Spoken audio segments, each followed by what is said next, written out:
Chelsea's captain Reece James is injured yet again with another hamstring injury, and it leaves everybody begging the question, is Reece James' career at the top level and his career at Chelsea finished? Well, in today's video we're going to be looking at whether Reece James should continue his career at Chelsea or if Chelsea should cash in on him while they still can. But before we go any further in today's video, please do like the video if you enjoyed. Comment your thoughts on the situation down below, and also comment suggestions for future videos, and obviously subscribe to the channel if you haven't already. Your support is very much appreciated, and these videos would not be able to be made without you. So if you enjoy the videos and you've watched a few of them in the past, please do subscribe to the channel. It literally takes you 2 seconds. With all that being said, let's get into today's video and talk about Reece James and whether his career at the top level is over. So yeah, like I just said, it has been confirmed this week that Reece James is injured yet again, and he's going to be spending even more time on the sidelines. And it really has you begging the question, is it worth Chelsea keeping their captain around the club? Yep, he's a boyhood Chelsea fan. He's been at Chelsea basically his whole career, despite having a loan move to Wigan. And he's played for Chelsea. You know, he's played in Chelsea's most successful team in recent years, obviously winning the Champions League with Thomas Tuchel and a lot of the other Cobham stars that were at the club during that time after Frank Lampard's tenure as manager. But as times went on, players like Mount, Gilmour, Tomori have left the club, and Reece James is really the only one left. And it's not looking too good for him. Obviously, he's made it to be Chelsea captain. He's won the Champions League with his boyhood club. Is he really going to complain? No. But at the current point in his career, the 24-year-old has only played 4 games this season, and he's only made 15 appearances in the last 2 seasons, including this season and last season. And when you compare that to the 130 games that he has missed in his career due to injury, whilst only making 287 appearances, it really does make you wonder, like, is James even able to play football anymore? Can his body, is his body able to put up with the pressure of being a Premier League footballer, or is he going to end up like Jack Wilshere? And you know, obviously I do sympathise with Reece James. You know, he can never catch a break with injuries, but it's not always bad luck. Sometimes it can be the player's fault and even the club's fault. And there have been many times where it gets to the end of the season and Reece James is getting back to fitness. And instead of just, you know, Chelsea aren't playing for nothing in these seasons. They're not in any of the cups. They're mid-table.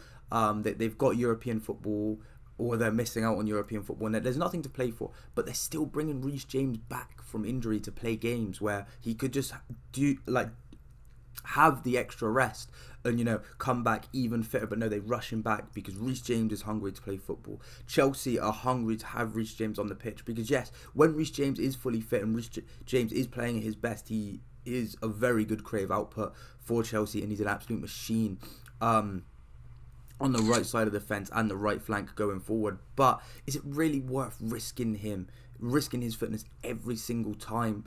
And especially now that Chelsea have Gusto, who had a very good debut season last season, deputising for James while he was injured, and obviously playing a lot of this season as well, even when James is fit, being moved out to the left back position. I think Gusto has the potential to be a very good right back, and now that Chelsea have that covering right back, and they're not relying on an aging Azpilicueta playing right back, or having to play centre-backs out of position at right back, now that they have a natural right back that can play backup to Reece James, it really does have to ask the question of, is it over at Chelsea? Because those 4 games he's played this season were 4 games in a row, and I think off the top of my head that I can remember, that is the most amount of football Reece James has played consecutively in a while. Because again, he always finds himself injured, whether it be a hamstring injury, or even when he picks up suspensions. Obviously last season he got 2 red cards despite only playing 11 matches. It's kind of crazy, isn't it? So, you know, there are a lot of questions to be asked over Reece James, especially mostly just given his fitness and his availability. Is it really worth Chelsea keeping him on the books? And obviously there's a sentimental value of him being the club captain, him coming through the academy, him winning the Champions League with the club. But as you've seen, the new owners at Chelsea, they like to cash in on the homegrown players because it's pure profit at the end of the day. And that's what Reece James is going to be. And no matter if they sell him for 15 million, 50 million, 100 million pounds, no matter how much they sell Reece James for, they're going to see profit.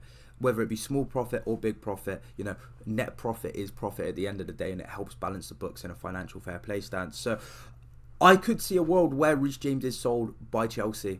I really can, because I just think availability is the best quality. And you look at players like Thiago, Tomiyasu, and many different players that we've seen in the Premier League as of recent that are very, very good footballers, but their availability just isn't good enough. And Reece James falls into that category. He could literally average 3 assists a game, right? He could get 3 assists every time he plays on the football pitch. But if he's only playing 3 games a season, do those 3 assists really matter? Not really, no. So yeah, Reece James can play as good a football as he wants on the pitch, but it's about how much football he plays and how many of these high level performances he puts in, and at the moment you're just not getting that from him, unfortunately, due to his fitness. And you know, I have friends that are Chelsea fans, and I always pose the question, every season I've posed the question, is this the make or break season for Reece James? Is this the one where if he can't stay fit, it's over? And they would always say no, but over the last 2 seasons the answer has become yes, because you know, he's 24 now. He's not exactly like he's young, but he's not a young player anymore. And it's the point where you've really got to decide, do you want to put up with this for another 2 seasons for him to then become 26 and he's still playing only 11 or 4 games a season? Like, do you want to take that risk, or do you just want to cash in on him and focus all the energy on developing Gusto into the best right back that he can be, and then also finding backup for Gusto so that he doesn't burn out? Because at the moment, even with James at the club, he's injured, isn't it? Even if Gusto was playing at a higher level than James, he wouldn't even be a reliable backup, because who knows if he'd be fit enough to be a backup. So I do think that serious questions do need to be asked of Reece James's part in this Chelsea team. And again, nobody wants to get rid of their captain, and no one wants to get rid of an academy player that's won the biggest trophy you can at a club. But sometimes I think it's best for the club, and it is probably might even be best for his career for him to move on from Chelsea. But guys, let me know down in the comments what you think of the Reece James situation and Reece James's injuries, especially if you're a Chelsea fan. Please do let me know whether you think that Reece James is done at Chelsea, or if you think there is still time for him to save his career at Chelsea and become the captain that the club deserves and that he wants to be. Well, again, with all that being said, please do like the video if you enjoyed. Again, comment your thoughts down below and suggestions for future videos.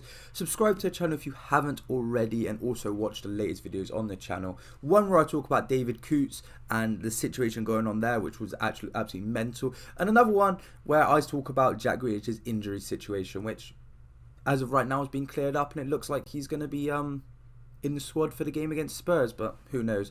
But yeah, I've been Nathan. I'll see you in the next one. Peace. Shut down cases, they belly dots to the can't see faces, chasing to the bad guy chase it. You don't wanna be the one like Ace and like G trying to turn him out wasted. Aye, tell a bad bitch come break it, body come mad, come shake it, then get back to the basics, bro, done shut down cases, they belly dots to the